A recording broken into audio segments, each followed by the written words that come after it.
I arrived home around 3 that afternoon. Tuesday, grocery day. My car in the driveway next to Mark's truck and Brittany's sedan. Both of them home in the middle of the day. Again. I walked to the front door, my front door, and pulled out my key. The same key I'd used for 32 years. I slid it into the lock. It didn't turn. I tried again, jiggling it. Nothing. The key scraped against metal that didn't recognize it anymore. The lock had been changed. I stood there for a moment, groceries in one hand, useless key in the other. Then I knocked. On my own door, I knocked. I waited. Heard footsteps inside. The door opened. Brittany stood there. My daughter-in-law. She was wearing yoga pants and a designer top I knew they couldn't afford. Hair perfect. Makeup perfect. Cold smile that didn't reach her eyes. "Yes?" she said, like I was a stranger, like I was selling something. "The lock's been changed," I said, kept my voice even. "My key doesn't work." She glanced behind her. "Mark?" He appeared in the doorway. My son, 47 years old. I'd raised him alone after his father left. Every scraped knee, every parent-teacher conference, every midnight fever. Just me. "Mom." He didn't move aside to let me in. "We upgraded the locks for security." "I wasn't told." "We didn't want to bother you." His voice had an edge I didn't recognize. I looked past him into my own living room. The furniture had been moved. Again. Brittany's decorating obsession. The family photos I'd hung, they were gone, replaced with modern art I'd never seen before. "I just need to put these groceries away," I said. Still calm, still reasonable. "We'll take them." Brittany reached for the bags. We were about to start dinner anyway. Mark stepped forward, blocked the doorway completely. "Mom, we've been meaning to talk to you about something." That's when I saw it. The look between them. The way Brittany's hand went to his arm, squeezing, urging. "We think," Mark said slowly, "it would be better if you called before coming over. Just so we know you're coming. Coming over. To my own house." "Mark, I live here." "You have the guest room, yes, but this is my house." My voice stayed quiet, steady. "I bought this house in 1992. I paid every mortgage payment, every property tax bill, every—" "Don't." Mark's voice got loud, sharp. "Don't argue with my wife in her house." The words hung there. Her house, her house. I stared at him, at my son. His face was red, angry, defensive. Behind him, Brittany's smile had widened. She was pleased. "Her house?" I heard myself say, but it didn't sound like my voice. It sounded far away. "You know what I mean," Mark said, quieter now. "It's just, this is our home now. We live here. We're making a life here. And you—" He didn't finish. Didn't have to. I took the groceries back from Brittany's hands, slowly, carefully. "I see?" "We can talk about this later," Mark said, "when everyone's calmer." I nodded, turned, walked, back to my car. My legs moved on their own, got in, started the engine, backed out of my driveway. Their driveway, apparently. I drove to the grocery store parking lot, parked. Sat there with my hands on the steering wheel, her house. I'd been staying in the guest room for 6 months, ever since Mark asked if he could move in temporarily while he got back on his feet. His business had failed. He needed help. I said yes. Of course I said yes. He was my son. But somewhere along the way, I'd become the guest, in my own home. I'd tiptoed around them in the mornings, trying not to wake them. Made my coffee quietly, spent my days in the garden or running errands, giving them space. Came back in the evenings to find dinner already made, the kitchen cleaned, and Brittany's pointed suggestions that I must be tired. Shouldn't I rest? I'd let it happen. Let them take over, bit by bit, room by room, decision by decision. Until today. Until I knocked on my own door and was told to call first. Until my son, stood in my doorway and called it her house. 6 months ago, I made a decision I'd regret forever. I said yes when Mark asked to move in. I thought I was helping my child. I thought I was being a good mother. I had no idea he was planning to steal my house. Let me back up. Let me tell you how I got here. Sitting in a grocery store parking lot locked out of my own home. The house is a 3-bedroom ranch.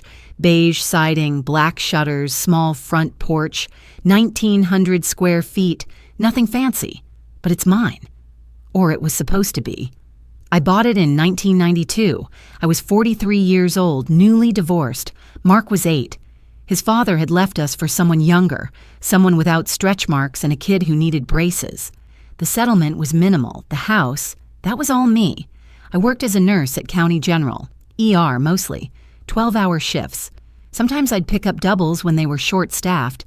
The overtime paid for the mortgage, for Mark's school supplies, for groceries that weren't generic brand.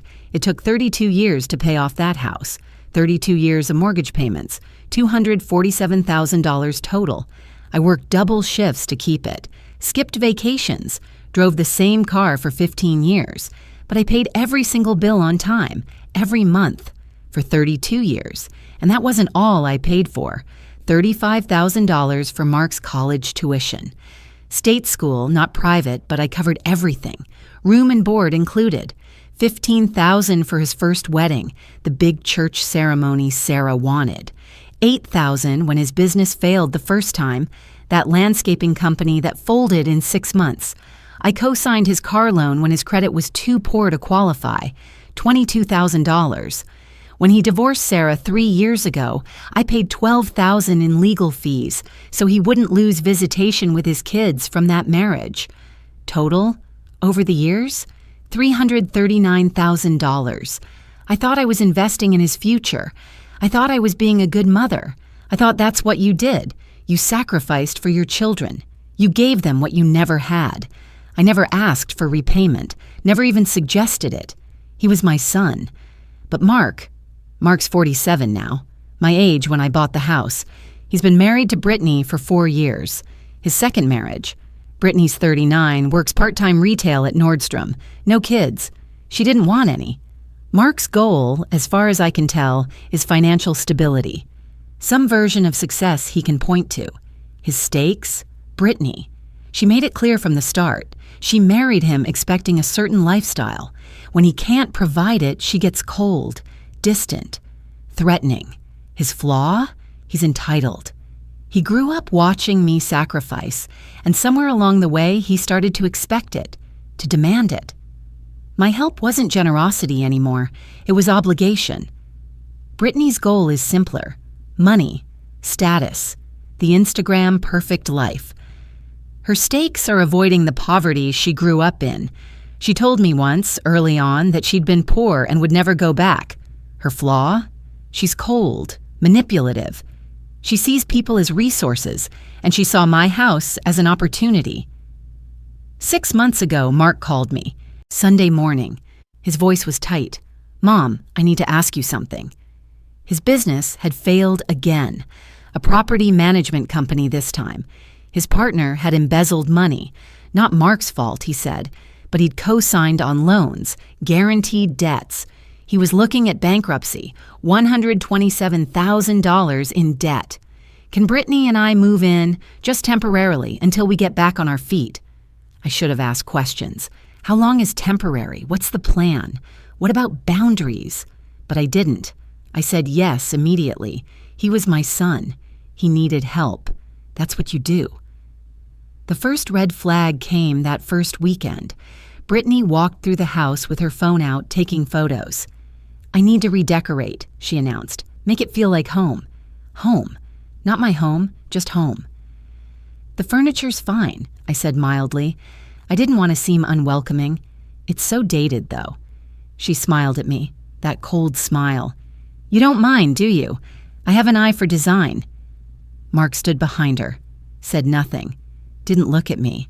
I should have said no, should have set boundaries right then, but I didn't want to be difficult, didn't want Mark to think I was making things hard for them during an already stressful time. So I said, "Sure, if it makes you feel more comfortable." That was my moment of complicity, the moment I enabled what came next. Within a week, my living room furniture was in the garage. Brittany's modern pieces, bought on credit I'd learn later, filled the space. Within 2 weeks, my family photos came down. Too cluttered, Brittany said. Within a month, I was eating dinner in my bedroom more often than at the table.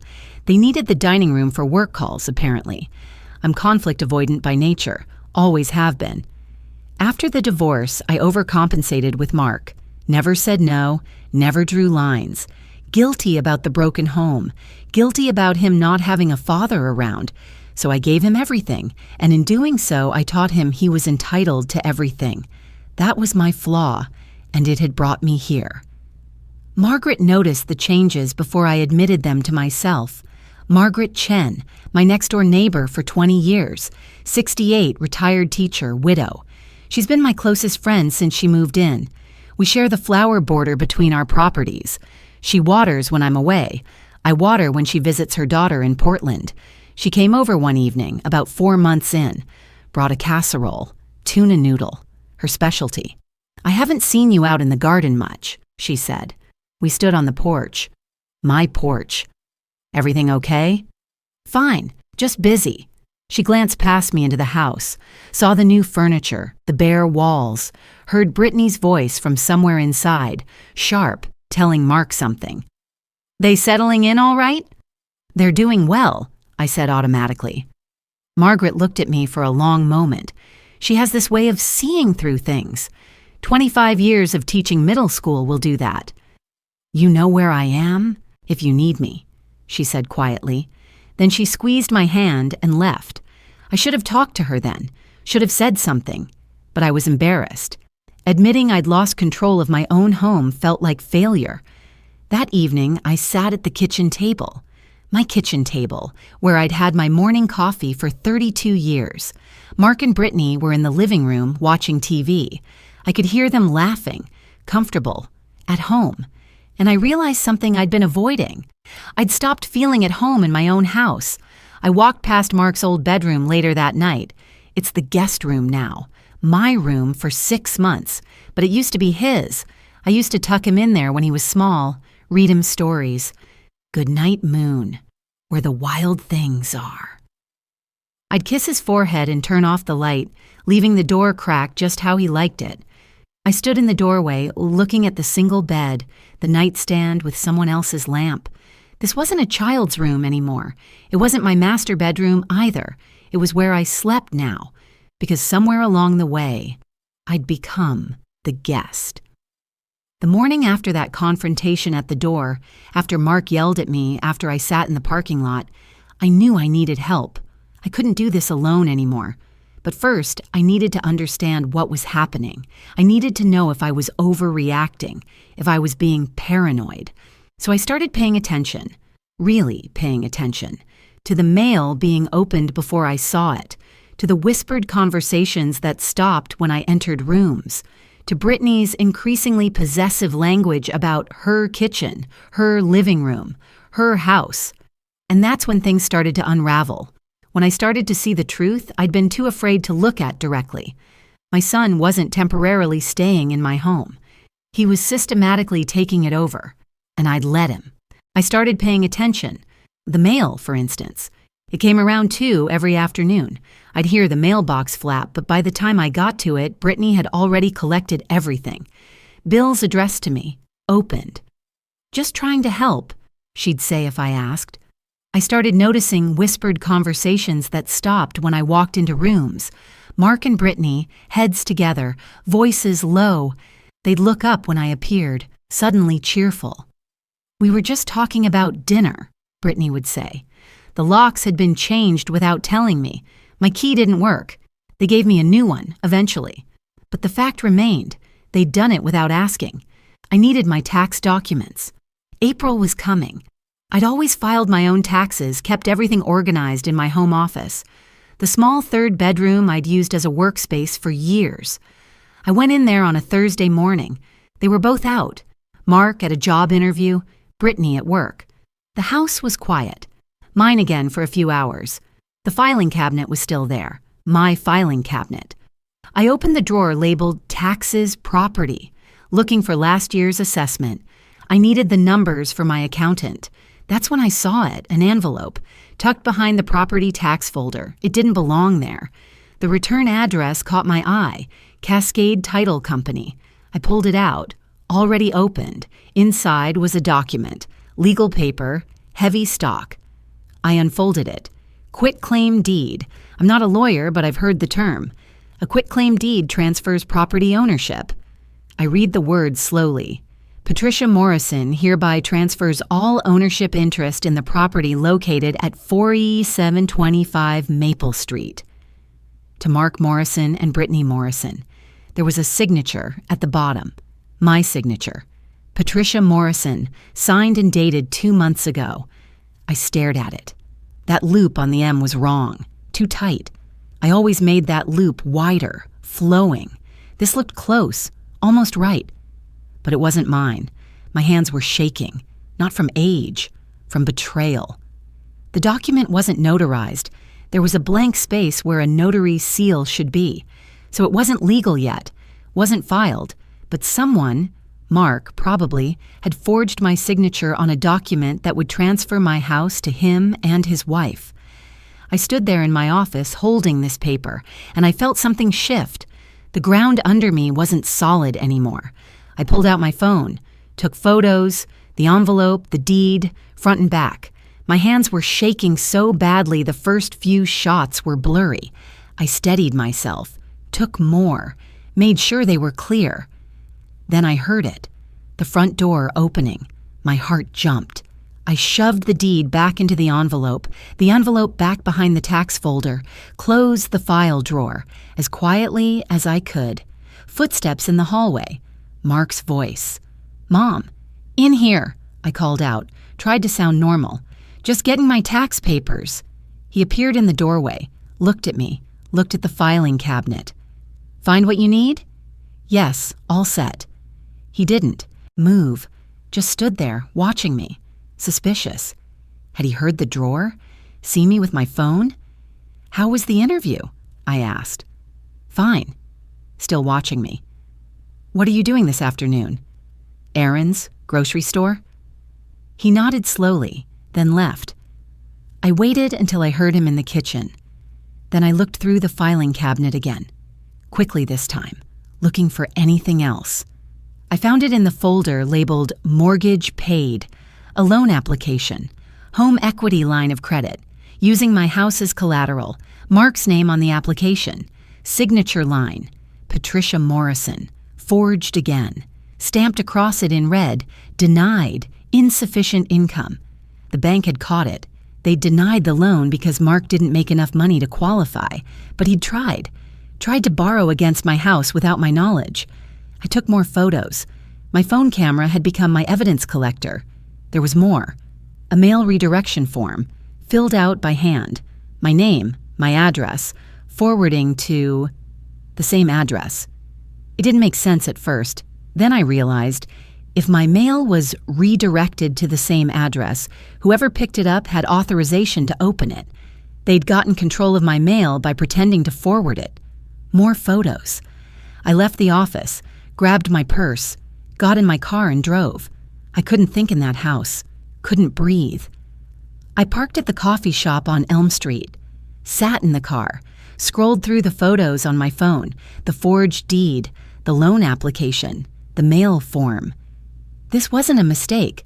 This wasn't a misunderstanding. This was systematic, planned.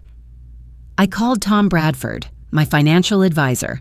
I'd worked with him for 15 years, trusted him. "Pat, hi, what's up?" "Tom, I need to ask you something. If someone forged my signature on a property deed, that's fraud." His voice changed immediately. Professional, serious. "Why? What happened?" "My son, he forged my signature on a quitclaim deed to transfer my house to him." Silence on the other end. Then, "Pat, listen to me. That's elder financial abuse. It's a felony. Have you confronted him?" "No." "Don't. Not yet. Document everything. Every piece of paper you can find. Take photos. And call an attorney, elder law specialist. Do not let him know you're on to him. Not until you have everything documented and a lawyer advising you." "Are you sure?" "I've seen this before." His voice was gentle but firm. "More often than you'd think. Adult children taking advantage of elderly parents. You need legal protection. Today, if possible. Elderly. The word stung, but he was right. Can you recommend someone? Susan Martinez, elder law attorney. I'll text you her number. Call her today. Tell her I referred you. Okay. Pat, be careful. If he realizes you're building a case, he might escalate. Change locks again. Restrict your access. Make it harder for you to gather evidence. Move quickly but quietly. I hung up. Sat there with my phone in my lap. My son had committed fraud. Against me. His own mother. That evening, we had dinner together. Me, Mark, Brittany, take out Chinese food. We sat at the dining room table, my table, and made small talk. How were your errands? Brittany asked. Casual. Too casual. Fine. Grocery store. Dry cleaners. Did you need anything from the office? Mark asked, his eyes on me. Earlier, I mean. Just tax papers. I kept my voice even. Found them. Good. He nodded, but his jaw was tight. The conversation felt like a chess game, every word measured, every look calculated. Mark, I said carefully, about the mail. I noticed it's been redirected. We're helping you manage things, Mom. Less for you to worry about. I can handle my own bills. Brittany set down her fork. That smile again. We don't want to stress you out. At your age, it's important to avoid unnecessary pressure. At my age, 70 wasn't ancient. I'd run a busy ER, managed a household alone, raised a child by myself. I appreciate the concern, I said, but I'd like to handle my own mail again. Mark and Brittany exchanged a glance. We'll talk about it, Mark said. Final tone, subject closed. I didn't push. Tom's words echoed, don't let him know you're onto him. I watched Mark that evening. Really watched him. His phone kept buzzing. He'd check it, frown, decline the call, over and over. Creditors, probably. The stress was visible in his shoulders, the tightness around his eyes. He looked exhausted, desperate. I felt something then. Not quite sympathy, not quite pity. Understanding, maybe. He was drowning financially, facing bankruptcy, his wife threatening to leave, and he'd looked at my house, my paid-off house, my equity, my security, and seen a life raft. It didn't excuse what he'd done, but I understood the desperation that drove it. Later that night, Margaret knocked on my door. She'd noticed my car gone at odd times. Everything okay? She asked on the porch, concern in her eyes. Fine, I said automatically. Then I stopped, looked at her. Actually, no, but I can't talk about it yet. Soon, maybe. She squeezed my hand. I'm here. Whatever you need. I nodded, throat tight. That night, I couldn't sleep. I lay in the guest room, Mark's old room, staring at the ceiling. What else had I missed? What other documents were there? The next morning, Mark left early. Interview, he said. Brittany left for work at 9. The house was mine for a few hours. I went to the home office again, but this time I checked the desk. Mark's laptop was there, closed but not locked away. I opened it. It was still logged in. No password on the home screen. I shouldn't have looked. It was an invasion of privacy. But my house, my signature, my security were all being stolen. So I looked. The email was right there, recent in his sent folder, to Brittany. Subject line, getting the house transferred. I opened it. We need to move faster on this. Once the deed is notarized and filed, it's done. She won't be able to contest it if we've already transferred ownership. Keep her distracted. Keep her thinking everything's temporary. By the time she realizes what's happening, we'll own the house outright. I read it twice. Then I took photos of the screen. They'd been planning this. For months, probably. Every kind word, every, "We're just helping you, Mom," every redecorating choice, all of it had been part of a plan to steal my house. I closed the laptop, walked out of the office. My legs felt unsteady. My son had tried to steal my house, was still trying, and he'd done it with calculation, with planning, with my own trust weaponized against me. The person I'd raised, sacrificed for, loved unconditionally, I didn't recognize him anymore. I called Susan Martinez that afternoon. Tom had texted me her number within minutes of our conversation. She answered on the second ring. Susan Martinez, Elder Law. Ms. Martinez, my name is Patricia Morrison. Tom Bradford referred me. I need help with a situation. Tell me what's happening, I told her. The forged deed, the loan application, the emails, my son living in my house, calling it his wife's house. 6 months of systematic takeover. She was quiet for a moment after I finished. Then, Mrs. Morrison, this is elder financial abuse. Textbook case. The forged signatures constitute fraud. Multiple counts. Have you confronted your son? No. Tom said not to. He's right. Don't say anything yet. First, we need to gather every piece of evidence. Do you have the original property deed? It's in my safety deposit box at the bank. Get it. Today, if possible. That's your foundation. Proof the house is yours. Then we build from there. We made an appointment for Monday, 3 days away. She gave me a list. Property deed, mortgage records, bank statements, tax documents, anything that proved ownership, and copies of everything Mark had forged. One more thing, she said.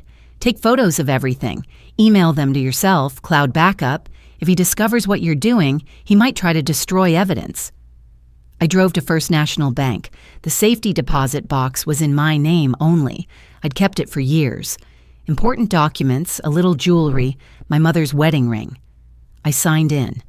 The bank officer led me to the vault, used my key and the bank's key to open the box, left me alone in the small viewing room. I lifted the lid. There it was, on top, the property deed. Heavy paper, cream-colored, official seal embossed in the corner. I picked it up carefully. The weight of it in my hands felt significant. Real. Proof. I unfolded it. Deed of trust, property located at 4725 Maple Street. Buyer, Patricia Ann Morrison. Date, November 15, 1992. Just my name, no one else's. My signature at the bottom, witnessed and notarized. 32 years ago. I remembered signing it. The title company office, the pen they'd handed me. My hand shaking slightly, not from nerves, from excitement. My first house. My name on the deed. Security for me and Mark. I sat there in that small room, holding the deed. 32 years. Every mortgage payment, I'd made them all. Every repair, I'd paid for them all. Every decision about this house, mine. The new roof in 2004, the kitchen renovation in 2010, the water heater just last year, every single decision, every single payment, mine. And my son was trying to take it from me. I sat there in my car afterward, in the bank parking lot, the deed in a manila envelope on the passenger seat.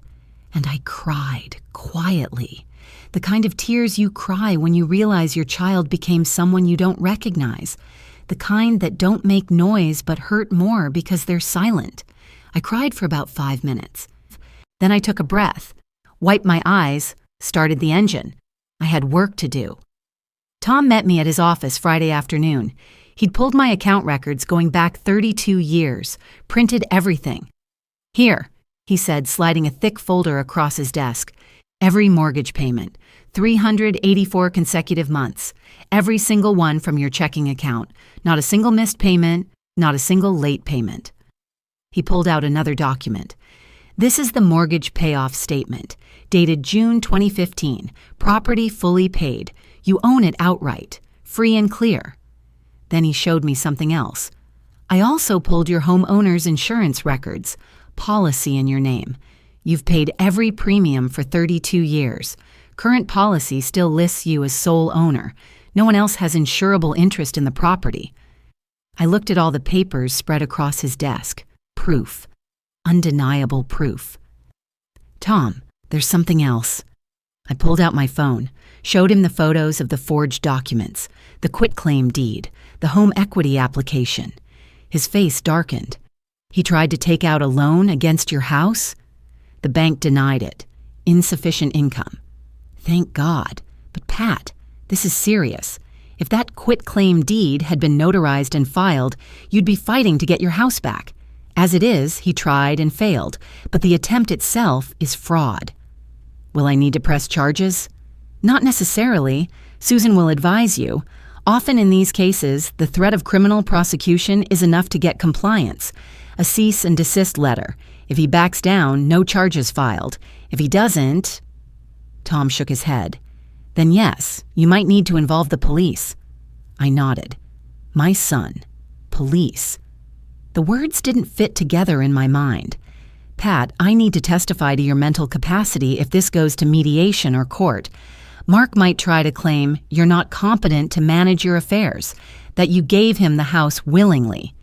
I didn't. I know. And I'll testify to that. You're sharp.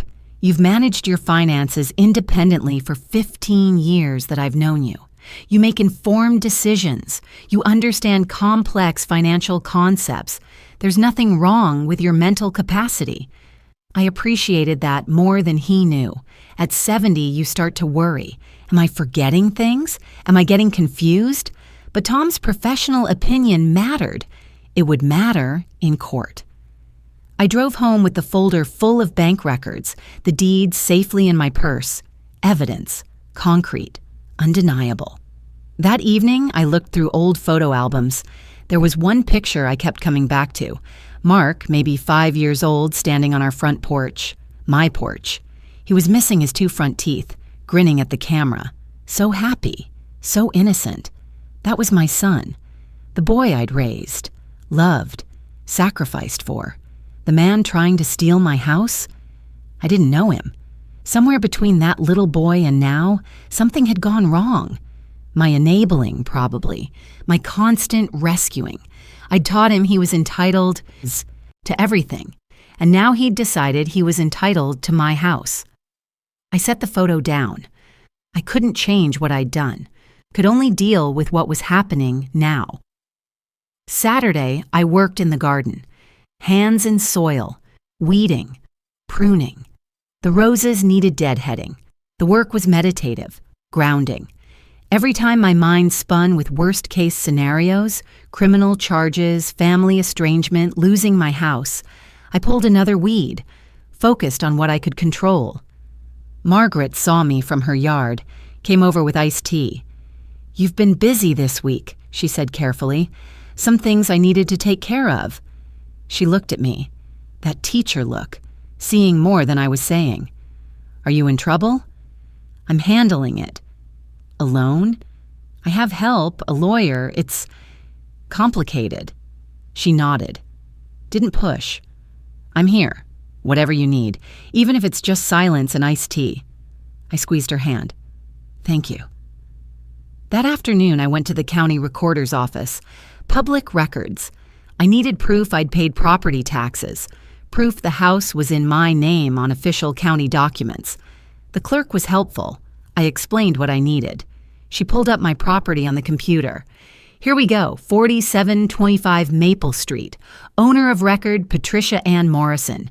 No other names listed. Property taxes current. Paid every year since 1992. She printed copies for me. Certified, official. "Is there anything showing a transfer of ownership?" I asked. "Any quitclaim deeds filed recently?" She checked. No transfers, no liens. Clean title in your name only." Relief flooded through me. The forged deed hadn't been filed yet. I still had time. Sunday morning, Mark cornered me in the kitchen. "Mom, did you take something from the office?" My heart rate jumped. "Stay calm." "What do you mean?" "Some papers. They were in the file cabinet. Now they're not where I left them." "I got my tax documents Thursday, that's all." He stared at me, trying to read my face. "You didn't see anything else?" "Like what?" "Never mind." But his jaw was tight. He knew or suspected. I'd made a mistake. Mentioning I was in the office, he'd gone to check, found things moved around, not put back exactly right. He was suspicious. I needed to move faster. Susan's appointment was tomorrow. I had the evidence. I just needed to hold steady until then. That evening, Brittany was particularly cold at dinner. She kept looking at Mark.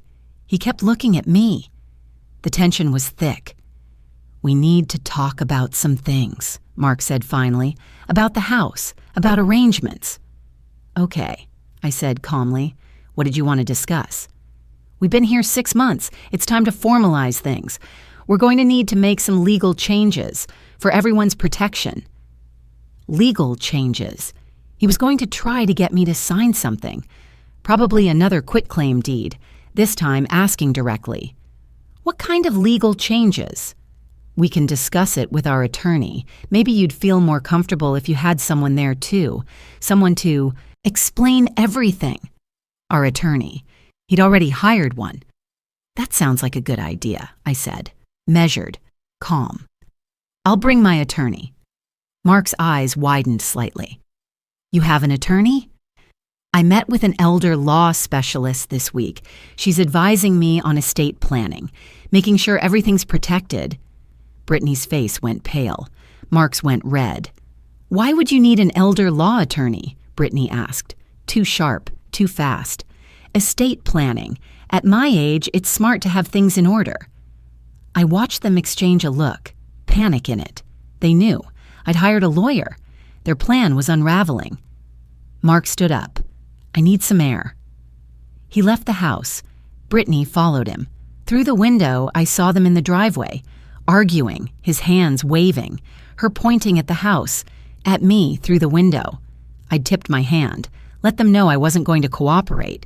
Tom had said don't let them know, but it was too late now. I'd exposed myself, and I had no idea what they'd do next. Monday morning, Susan's office at 9. I brought everything. The property deed, the bank records, the photos on my phone, the certified county documents, 32 years of proof spread across her conference table. Susan reviewed it all methodically. Her face was serious, professional. After 20 minutes, she looked up. "Mrs. Morrison, you have an airtight case. The house is clearly yours. The forged signatures are obvious fraud. If this goes to mediation or court, you'll win. No question. What do I do now?" "We send a cease and desist letter to your son. Inform him that we're aware of the fraud, that any further attempts to transfer ownership will result in criminal charges. We give him a chance to back down voluntarily. And if he doesn't? Then we pursue legal action, possibly criminal charges for fraud, definitely eviction proceedings to remove him from your property." Eviction. My son. The words still didn't fit together in my mind. How long will this take? If he cooperates, it could be resolved in a few weeks. If he fights, several months, maybe longer. I nodded. Several months of living in that house with them, knowing they'd tried to steal it, knowing they knew I knew. "Mrs. Morrison, I need to ask, are you safe there? Physically?" Mark would never hurt me, not physically. Financial abuse can escalate. If he feels cornered, desperate people do desperate things. If at any point you feel unsafe, you leave. You call the police. Understood? Understood. I left her office with a plan, a strategy, legal protection. But as I sat in my car in the parking lot, I realized something. I had proof. I had a lawyer. I had evidence no one could dispute. But I was still living like a guest in my own home, still tiptoeing, still uncomfortable in the house I'd owned for 32 years.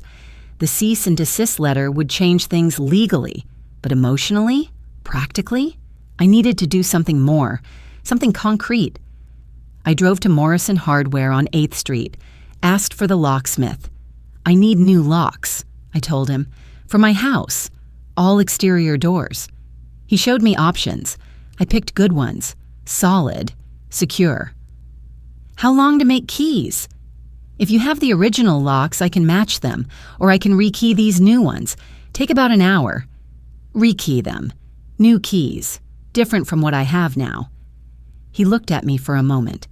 Maybe he saw these situations more often than I realized. "You want me to wait while you get the old locks, or, no, just make the new keys. I'll install the locks myself when I'm ready." I paid, watched him cut the keys, the metal gleaming, fresh. 3 copies, One for me, one backup, one extra. He handed them to me in a small envelope. I held it. The weight of those keys felt significant. Heavy brass, solid metal. These were my keys. To my locks. For my house. I wasn't ready to install them yet. Wasn't ready for that confrontation. But holding them, knowing they existed, knowing I had them, that was enough for now. I sat in my car with the keys in my hand. 32 years I'd protected Mark. After his father left, I'd been mother and father both. Every scraped knee I'd bandaged. Every nightmare I'd comforted. Every failure I'd rescued him from. Who was going to protect me? I sat there with those new keys in my hand. 32 years I'd protected him. Who was going to protect me? That's when I realized I had to protect myself. The realization settled over me, quiet but certain. I couldn't wait for Mark to do the right thing. Couldn't hope he'd wake up one day and realize what he'd done. Couldn't sacrifice myself anymore, hoping it would fix him. I had to protect myself, even if that meant protecting myself from my own son. I drove home. The house was quiet. They were both out. I went to my room, the guest room that used to be Mark's childhood bedroom, and sat on the bed. There was a photo on the nightstand. One I'd kept. Mark's 10th birthday party, in our backyard, my backyard. I'd worked a double shift the night before so I could afford the party, the cake from the good bakery, the decorations, the gifts he'd wanted. I came home exhausted at 7 a.m., slept for 3 hours, then spent the afternoon setting everything up. In the photo, he was grinning, missing his 2 front teeth, wearing the Batman cape I'd bought him. So happy, so innocent, so loved. I remembered that day, the way he'd hugged me. Best birthday ever, Mom. I looked at that photo for a long time. That was my son, the boy I'd raised, the child I'd loved unconditionally, the man trying to steal my house. I didn't know him. Somewhere between that little boy and now, something had gone wrong. My enabling, yes. My inability to say no. I'd taught him he was entitled to everything I had. Taught him that my resources were his resources. My security was his to claim. I'd created this, at least partially, by never setting boundaries, by always rescuing him, by sacrificing so much he came to expect it. That was my flaw. I'd been so focused on being a good mother after the divorce, compensating for the broken home, for his father leaving, that I'd never learned to say no. Conflict avoidant, peacekeeper, always accommodating.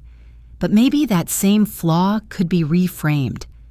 I hadn't confronted Mark yet because I'd been building a case, gathering evidence, consulting professionals.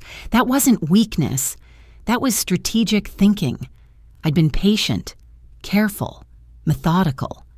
Now I had everything I needed, the proof, the legal strategy, the professional support, and I had a choice to make. I could keep hoping Mark would change his mind, keep living in the guest room, keep tiptoeing around my own home, keep sacrificing my security for his comfort, or I could fight back, not with drama, not with confrontation, with boundaries, with legal action, with professional systems that would enforce what was right. I looked at the photo of 10-year-old Mark one more time. Then I set it face down in the drawer. I couldn't look at it right now. Couldn't let that innocent child's face make me doubt what I needed to do. The man who'd forged my signature had made his choice. Now I was making mine. I stood up, walked to the kitchen, made coffee at my table, in my kitchen, in my house. Margaret saw me through the window, came over, knocked softly on the back door. "Hey," she said when I let her in, "you okay?" "I'm getting there." She looked at me, really looked. Something's different. I hired a lawyer, an elder law attorney. She's sending a cease and desist letter to Mark about the house. Margaret's eyes widened. About the house. What did he forged my signature on documents, tried to transfer ownership, tried to steal my house. She sat down heavily. "Oh, Pat, I have proof. Bank records, county records, everything. The lawyer says my case is solid. What happens now? He gets the letter. He can cooperate and move out voluntarily. Or we go to court. And if he fights, then I fight back. She reached across the table, squeezed my hand. Good. You should fight. This is your house, your home. What he did, that's unconscionable. He's desperate, I said, trying to be fair, trying to understand. His business failed. He's drowning in debt. Brittany's threatening to leave him. I understand why he did it. Understanding why doesn't make it okay. No, it doesn't, Margaret stood. I'm proud of you for standing up for yourself, for getting help. And Pat, if you need me to testify to anything, how long you've lived here, that Mark only moved in 6 months ago, I'll do it. I'll tell the truth. I felt my throat tighten. Thank you. That's what neighbors are for. After she left, I sat there with my coffee. The house was still quiet. Still mine, for now. The cease and desist letter would go out this week. Things would escalate. Mark would fight, probably. Brittany would push him to fight. They'd hired an attorney. They'd claim I was incompetent, probably, that I'd given them the house willingly, that I was confused, but I had Tom. He'd testify I was mentally sharp, financially capable, making informed decisions. I had Margaret. She'd testify Mark had only been here 6 months, that this was my house long before he arrived. I had Susan. She'd present the evidence, the forged signatures, the emails, the systematic fraud, and I had the truth, documented, certified, undeniable. I pulled out the envelope with the new keys, looked at them, solid brass, waiting. When this was over, when the legal case was resolved, when Mark was gone, when the house was mine again, I'd install these locks. I'd use these keys, and I'd never give them to anyone else. This was my house, my security, my life, and I wasn't going to let anyone take it from me, not even my son. Susan sent the cease and desist letter on Tuesday. Certified mail. Mark signed for it Thursday afternoon. I was in the garden when he came out. His face was red. The letter in his hand. What is this? His voice was tight, controlled, but barely. Legal notice, I said calmly. Kept weeding. Didn't look up. You're accusing me of fraud? I'm not accusing you of anything. The evidence speaks for itself. Mom, you're confused. We talked about this. You said we could handle the paperwork for the house. You wanted us to... I never said that. I stood up, faced him. I never gave you permission to forge my signature. I never agreed to transfer ownership. Those are facts, Mark. Documented facts. He stared at me. Then he saw it. Understanding dawned. You've been gathering evidence, all those trips, the attorney visits. You've been building a case against your own son. I've been protecting my property from fraud. This is insane, he waved the letter. My own mother is threatening me with criminal charges. The letter gives you a choice. Leave voluntarily and there are no charges. Stay and we pursue legal action. Leave? This is my home. It's my house, Mark. It always has been. He looked at me like he didn't recognize me. Maybe he didn't. The mother who always said yes, who always rescued him, who never set boundaries, she was gone. Brittany's not going to accept this, he said quietly. That's not my concern. He went back inside, slammed the door. By Friday, Mark had hired a lawyer, budget attorney. I could tell by the letterhead when Susan showed me the response. His attorney is claiming you verbally gifted the house to Mark and Brittany, Susan said. We were in her office again. That you're experiencing diminished mental capacity, that you're confused about your finances and need Mark's help managing them. I felt my blood pressure rise. I'm not confused. I know, and we'll prove it. Tom's testimony will establish your mental competence. But Pat, I need to warn you, Mark's attorney is going to fight this. They're claiming you're being manipulated by me, that I'm taking advantage of an elderly woman for legal fees. That's ridiculous. I know, but it's a common tactic. Make you seem incompetent, make me seem predatory. If we go to mediation, they'll try everything. What do you recommend? We file for a court hearing. If mediation fails, we present all the evidence, the forged signatures, the emails, the expert testimony. We get a judgment that establishes your ownership and orders them to vacate. How long? Months. Maybe 6. Maybe longer if they appeal. 6 months. Living in that house with them. Knowing they were trying to steal it. Knowing they were telling everyone I was incompetent. The following Tuesday, Mark came to me with a proposal. We were in the kitchen, just the two of us. Brittany had left for work. "Mom, let's compromise." His voice was softer, reasonable. "You keep the house. We pay rent. Fair market. Rent. We all live here together. You don't have to be alone." It sounded reasonable, almost tempting. My son living with me, not fighting, not in court. But I'd learned something over these weeks. To listen to what wasn't being said. "For how long?" I asked. "What?" "How long would you pay rent? What happens if you can't afford it? Do I evict you then? Or do I let it slide because you're my son?" He didn't answer. "And what about the legal documents? The forged signatures? Do those just disappear? We can forget about all that, start fresh." "Mark, you committed fraud, multiple counts. You can't ask me to just forget that. You're going to ruin my life over this? You tried to steal my house. I was desperate." "I know.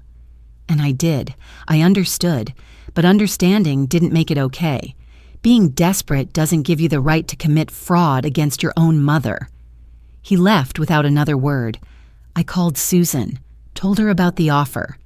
"Exactly what I expected," she said. "That's not a real compromise. That's him trying to stay in the house while continuing to claim partial ownership. If you accept that, you legitimize his claim. In 6 months, he'll argue he's been paying rent, living there, and you've been treating him as a co-owner. Don't do it." "I won't." "Good." That week, the stress caught up with me. I was at the grocery store, felt dizzy, lightheaded. Sat down on a bench near the entrance. An employee noticed, called 911. I woke up in the ER, the same ER where I'd worked for 20 years. Now I was the patient. "Mrs. Morrison?" The doctor was young, maybe 30. "Your blood pressure was 190 over 110. That's dangerously high. When was the last time you had it checked?" "I don't know, a year?" "We're going to keep you for observation, run some tests, make sure you haven't had a stroke." Margaret arrived within the hour. She'd been listed as my emergency contact. She sat by my bed, holding my hand. "You're going to give yourself a heart attack," she said gently. "I know." "Is it worth it?" I thought about that. Was my house worth my health? Was fighting my son worth dying over? But it wasn't just about the house. It was about dignity, independence, refusing to be victimized. If I gave up now, what did that teach me about myself? "Yes," I said finally. "It's worth it." The tests came back clear. No stroke, no heart damage, just stress-induced hypertension. They gave me medication, told me to reduce stress, while living with people trying to steal my house. Margaret drove me home. Mark's car was in the driveway. He came out when he saw us. "Mom, are you okay?" "I'm fine." The hospital called. They said, I said I'm fine. I went inside, straight to my room, closed the door. That evening, Susan called. "Pat, I need to tell you something. I did some research. Called around to other elder law attorneys in the area. Mark's business partner, the one who embezzled money, his mother had a similar situation 2 years ago." "What kind of situation?" "Property fraud. Someone tried to transfer her property without her knowledge. The case was settled quietly. No criminal charges filed, but the details match your case almost exactly." "Was Mark involved?" "I can't prove it. But the partner's mother lives in Oregon now. She left her house, moved away. The case was sealed as part of the settlement. But the pattern, Pat, this isn't Mark's first time trying this." My stomach sank. This wasn't desperation. This was a pattern, a method. "Can we use this?" "Not directly. Sealed settlement. but it establishes a pattern of behavior. If we end up in court, I can argue this isn't an isolated incident, that Mark has engaged in elder financial abuse before. After she hung up, I sat there. My son had done this before. To someone else's mother, Tom called that evening. "Pat, I need to tell you something. I was reviewing your accounts. Mark tried to access your retirement account last month. The bank flagged it as suspicious. They denied the request, but he tried. He used a forged authorization form." "Another forgery?" "Yes, the bank opened a fraud investigation. I wanted you to know before they contacted you." So it wasn't just the house. He'd tried to access my retirement savings too, my Social Security, everything. I felt numb. How much had I missed? How many other attempts had there been? Linda from book club called, asked if I was coming Thursday. I'd missed the last 2 meetings. "I'm dealing with some family things," I said vaguely. "Is everything okay?" "It will be," I hoped. "We miss you. And Pat, if you need anything..." "I know, thank you." I appreciated the concern, but I wasn't ready to share details, wasn't ready to admit publicly what my son had done. Privacy still mattered. By the end of the week, Brittany tried her approach. She knocked on my bedroom door, came in without waiting for an answer. "Pat, can we talk?" I was folding laundry, my laundry, in my house. "What is it?" "I think there's been a misunderstanding. Mark never meant to. He forged my signature multiple times. That's not a misunderstanding." He was under a lot of stress. The business, the bankruptcy. He wasn't thinking clearly. "That doesn't excuse fraud." She sat on the bed, uninvited. "Look, I know we got off on the wrong foot. The redecorating, the changes. I was just trying to make the place feel like home. I didn't mean to push you out." It sounded genuine, almost. But I'd learned to look deeper. Her eyes were calculating. This was a performance. "What do you want, Brittany?" "I want us to work this out, as a family, without lawyers, without courts. Can't we just talk about this? Find a solution?" "The solution is simple. You and Mark move out. The house stays mine. No fraud charges filed." Her face hardened. The mask slipped. "You'd really do that? Kick your own son out? Make him homeless? He's 47 years old. He can find his own place. He's bankrupt. We have nowhere to go." "That's not my problem." She stood, the fake warmth gone completely. "You're making a mistake. Mark's attorney says we have a strong case. We'll fight this, and when we win, you'll have nothing." "Then I guess we'll see what happens." She left, slammed the door. I sat there on my bed, hands shaking, not from fear, from anger, the manipulation, the gaslighting, the attempts to make me feel guilty for protecting my own property. But I also felt something else. Clarity. I'd made the right decision. These people, my son and his wife, they weren't going to stop. Not unless I made them. The mediation was scheduled for 3 weeks out. Susan called to confirm. "Are you ready?" she asked. "Yes," I said, and I meant it. I'd spent 32 years being accommodating, being the good mother, never saying no, always sacrificing. Those days were over. The night before mediation, Mark came to my room, knocked softly. I almost didn't answer. "Mom?" His voice was quiet through the door. "Can we talk, please?" I opened it. He stood there, shoulders slumped. He looked exhausted, defeated. "Can I come in?" I stepped aside. He sat on the edge of the bed, looked at his hands. "I'm sorry." I didn't respond, just waited. I was desperate. The business failed, the debts. Brittany was going to leave me. She said if I couldn't provide, she'd find someone who could. I looked at this house, your house, and I saw a way out. I thought if you could just steal my house, your problems would be solved. He flinched. "It wasn't supposed to be stealing. I convinced myself you'd be okay with it, eventually, that you'd understand." "By forging my signature?" "I know." His voice cracked. "I know how it looks, but Mom, I'm your son. I thought..." "You thought what?" That being my son gave you the right to commit fraud?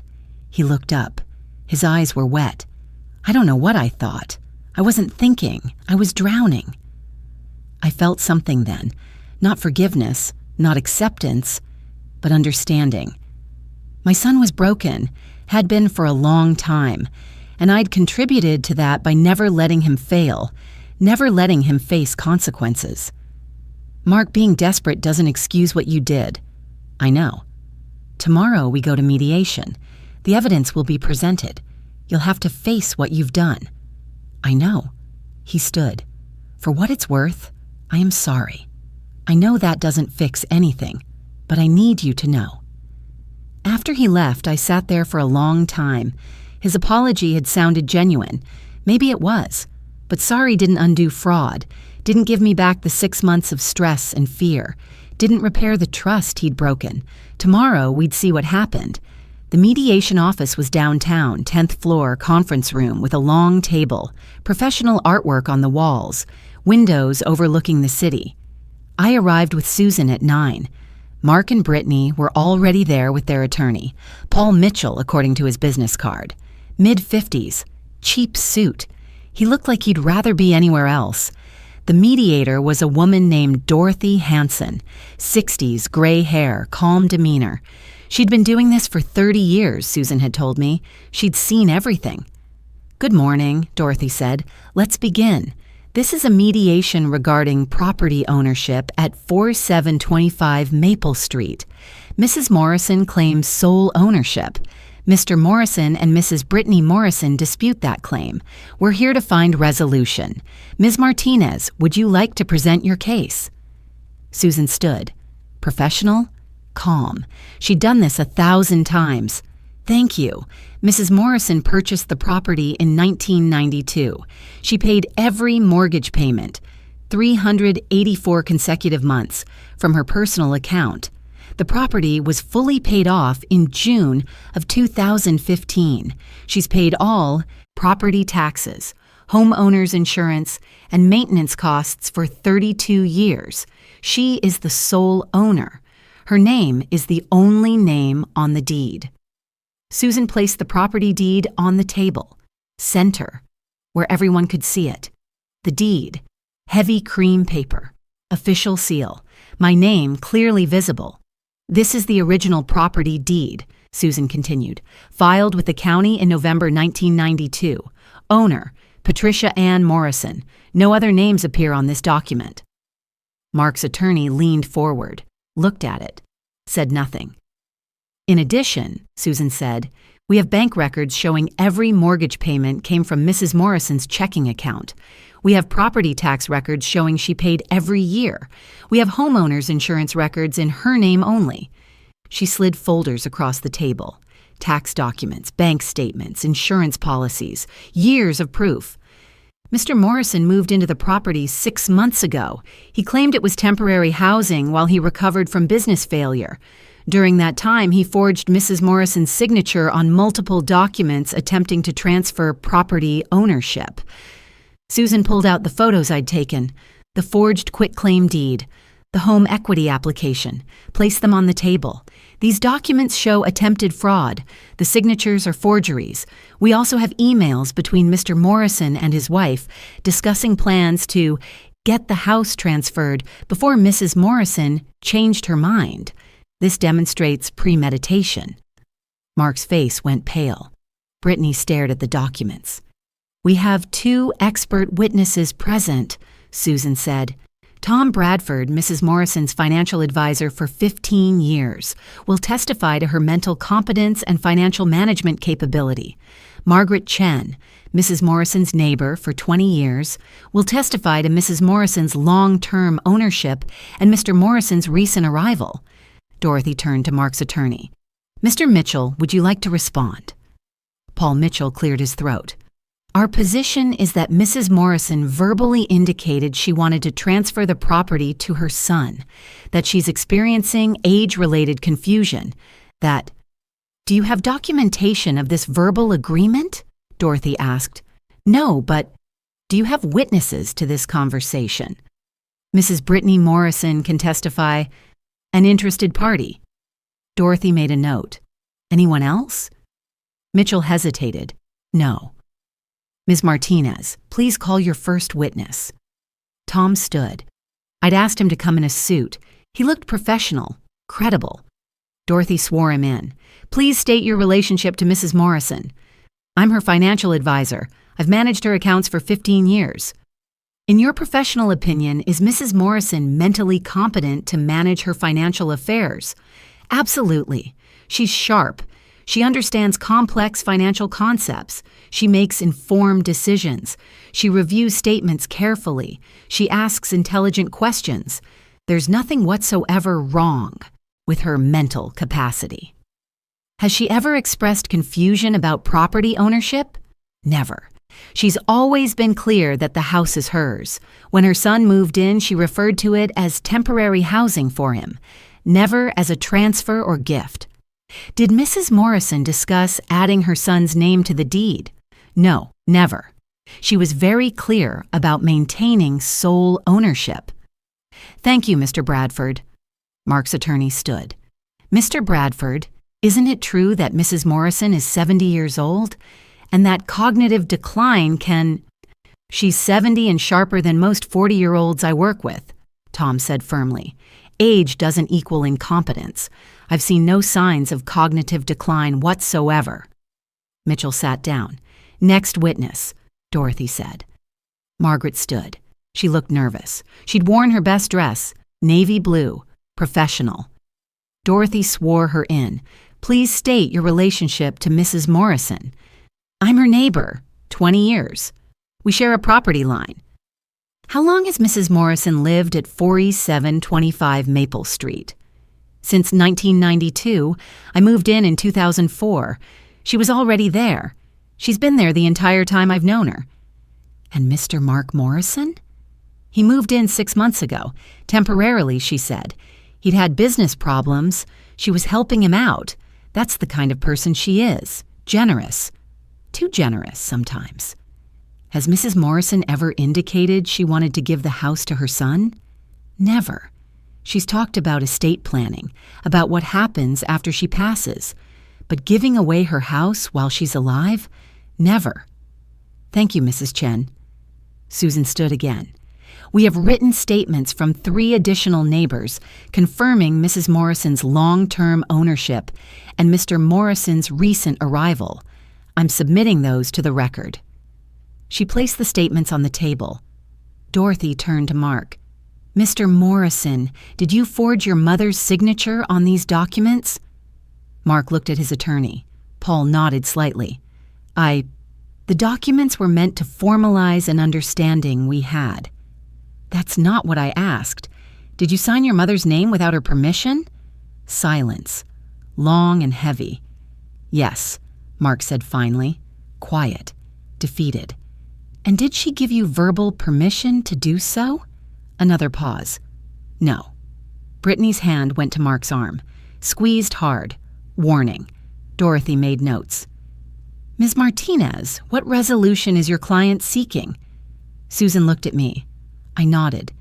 Mrs. Morrison requests that Mr. Morrison and Mrs. Brittany Morrison vacate the property within 30 days. In exchange, she will not pursue criminal fraud charges. She wants her home back. She wants to live independently without fear of further financial abuse. Dorothy turned to Mark. Mr. Morrison, do you understand the evidence against you? That what you did constitutes fraud?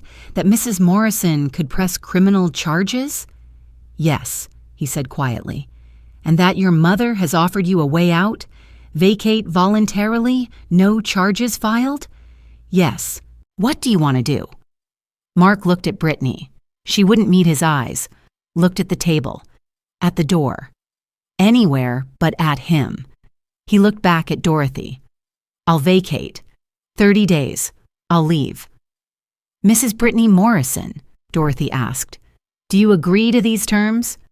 I don't have a choice, do I? Her voice was cold. You have a choice, Dorothy said. You can agree to vacate or we proceed to civil court and likely criminal prosecution. That's the choice. Fine, 30 days. Dorothy made notes, typed on her laptop. I'm drafting a settlement agreement. Mr. Morrison and Mrs. Brittany Morrison will vacate the property at 4725 Maple Street within 30 days of today's date. They will remove all personal belongings. They will return all keys.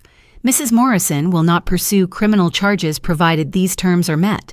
If the terms are violated, she retains the right to pursue both civil and criminal action. She printed copies, passed them around the table. Please review and sign. I read it carefully, every word. It said what we'd agreed. 30 days. They leave. I get my house back. No criminal charges as long as they comply. I signed. My hand was steady. Mark signed. His hand shook. Brittany signed. Her face was stone. Dorothy collected the agreements. This mediation is concluded. The agreement is legally binding. Mr. Morrison, Mrs. Morrison, you have 30 days. I suggest you begin making arrangements. We stood. Susan gathered the documents, the deed, the evidence, all of it. Mark looked at me. Mom, don't, I said. Not angry, not sad, just done. You made your choice. Now live with it. I walked out with Susan, left Mark and Brittany standing there with their attorney. In the elevator, Susan squeezed my shoulder. You did it. Your house is yours again. When the mediator read the terms, I didn't feel victorious. I felt relieved and sad. My son had tried to steal my home. That was my reality now. But I'd stood up for myself. I'd protected what was mine, and I'd done it with dignity, with evidence, with professional help. I hadn't screamed or cried or made a scene. I'd presented facts, and the facts had won. Outside the building, I saw them, Mark and Brittany, standing near their car, arguing. Brittany had her phone out, calling someone. Mark was talking fast, gesturing. She shook her head, pointed at him, angry, dismissive. Then she got in the car, started the engine, rolled down the window. I'm staying at my sister's, she said to Mark through the window. Don't call me. She drove away, left him standing there in the parking garage. I watched from across the street. My son, alone, the wife who'd pushed him to steal from me, gone the moment the plan failed. The marriage had been about money all along, and now there was no money, so there was no marriage. I got in Susan's car, we drove away, and I didn't look back. They moved out on day 28, 2 days early. I watched from the kitchen window, the moving truck in the driveway, Mark carrying boxes, Brittany nowhere to be seen. She'd left 3 weeks ago, filed for divorce 2 weeks ago. The marriage was over. Margaret came over with coffee, stood beside me at the window. How are you feeling? She asked. Strange, like it's real now. It is real. Your house is yours again. Mark made trip after trip, furniture, clothes, kitchen items I'd never noticed disappearing. He worked methodically, efficiently, didn't look at the house, didn't look at me through the window. By evening, the truck was loaded. The house was quiet, empty of them. Mark knocked on the door one last time, handed me an envelope. The keys, he said, all of them, front door, back door, garage. I took the envelope. Where are you going? Apartment across town, month to month. It's what I can afford right now. We stood there. Nothing left to say but too much history to just walk away. I wrote you a letter, he said finally. It's in there with the keys. You don't have to read it. But I needed to say some things. Things I should have said before. He turned to go. Mark. He stopped, looked back. I hope you figure things out, I said, and I meant it. Despite everything, he was still my son. He nodded, got in the truck, drove away.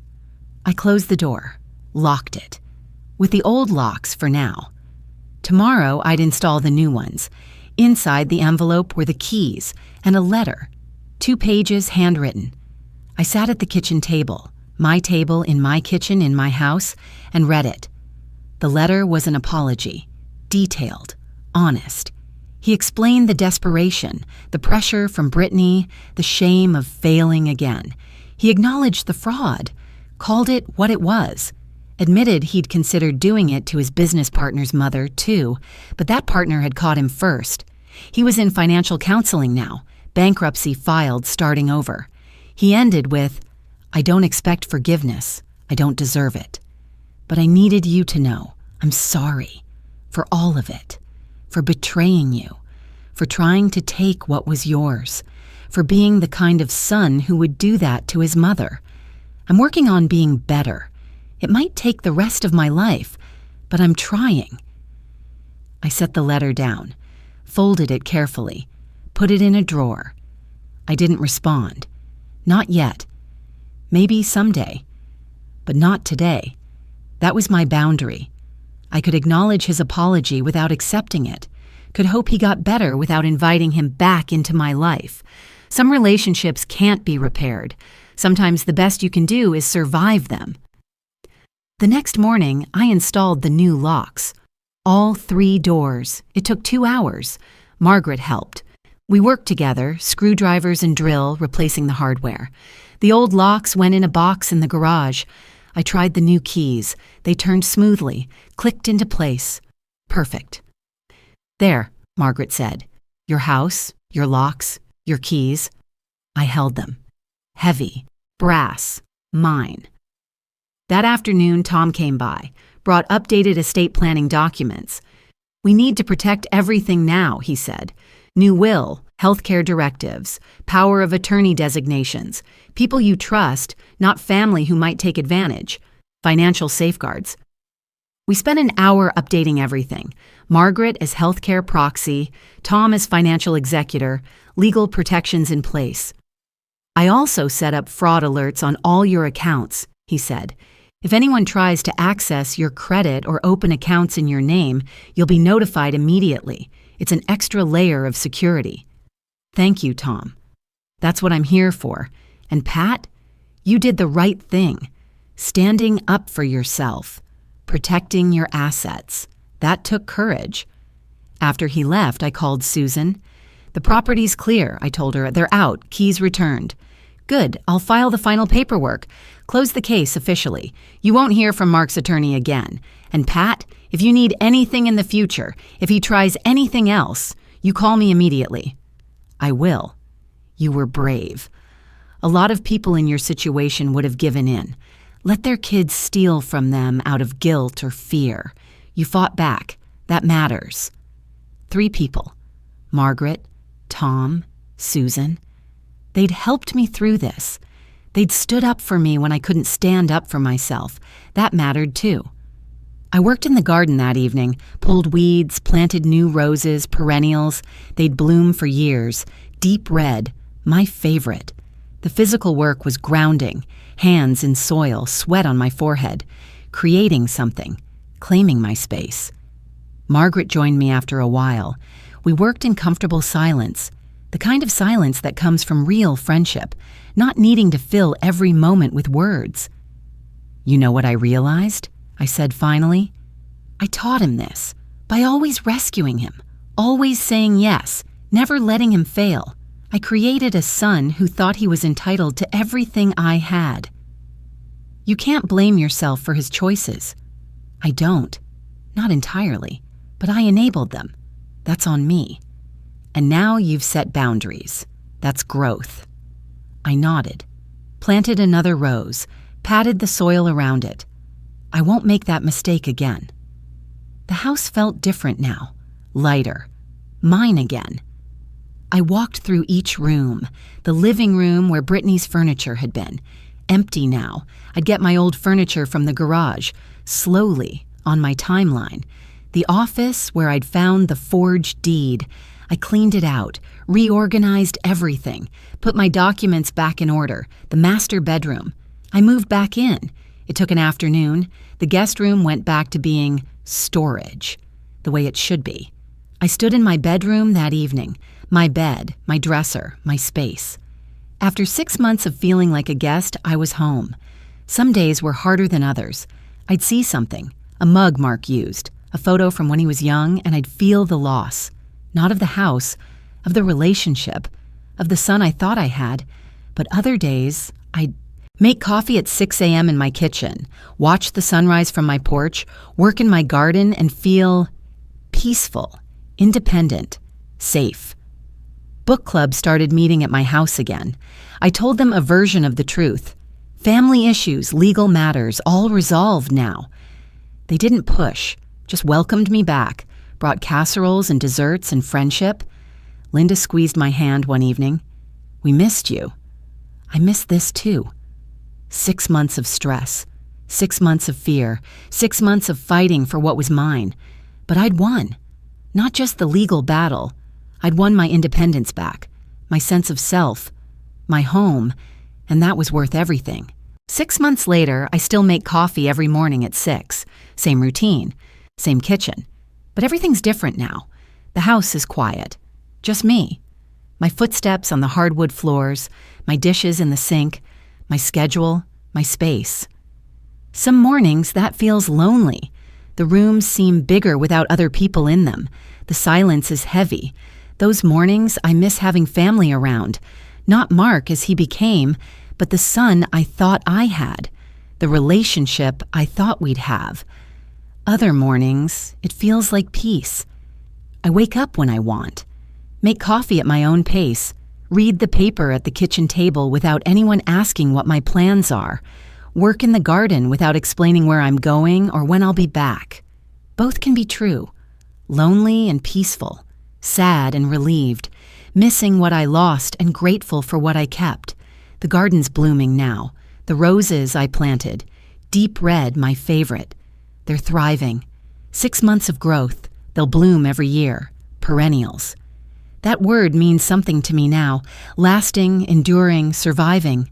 Mark sends emails sometimes, through his attorney at first, then directly, after a few months, short messages, updates.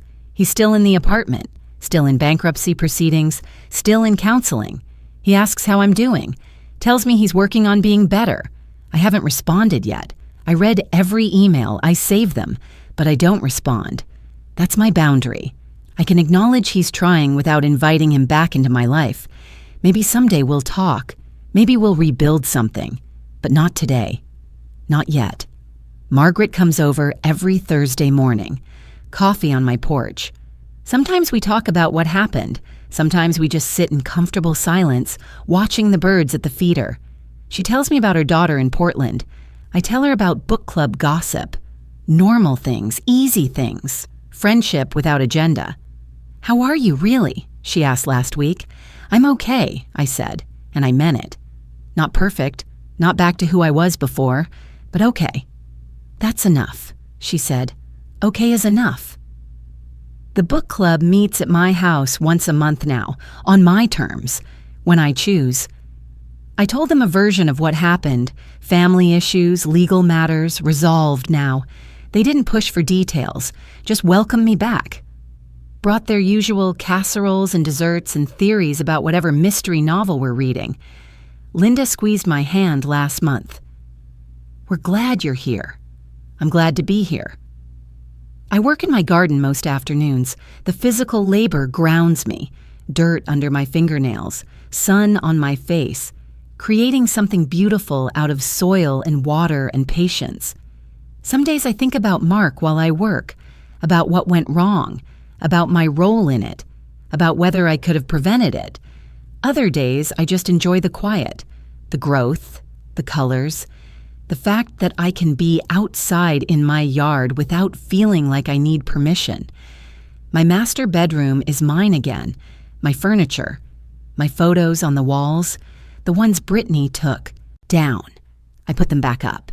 Family photos from when Mark was young, before things went wrong. I can separate the child from the adult now, can look at his 10-year-old face and remember loving him without the current betrayal overshadowing everything. Some days I look at those childhood photos and cry. Other days I look at my property deed, still in its frame on my office wall now, and feel proud. Proud I fought back. Proud I protected myself. Proud I set boundaries even when it hurt. Both can be true. The new locks work perfectly. Every morning when I unlock the front door to get the paper. Every evening when I lock up before bed.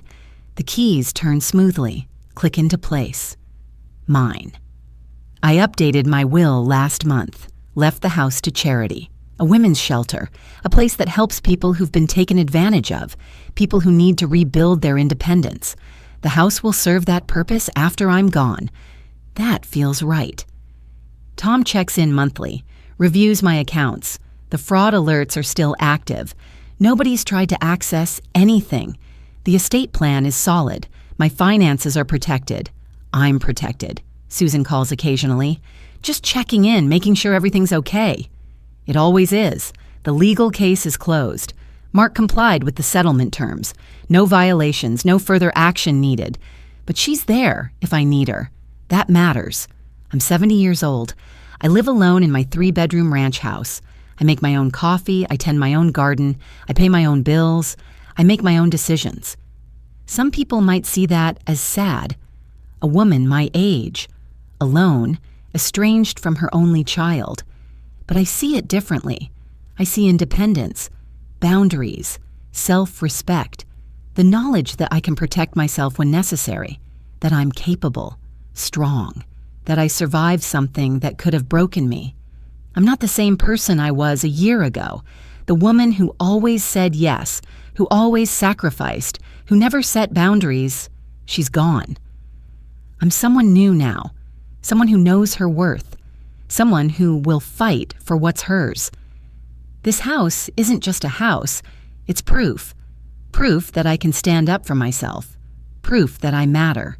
Proof that my security, my independence, my life, they're worth protecting.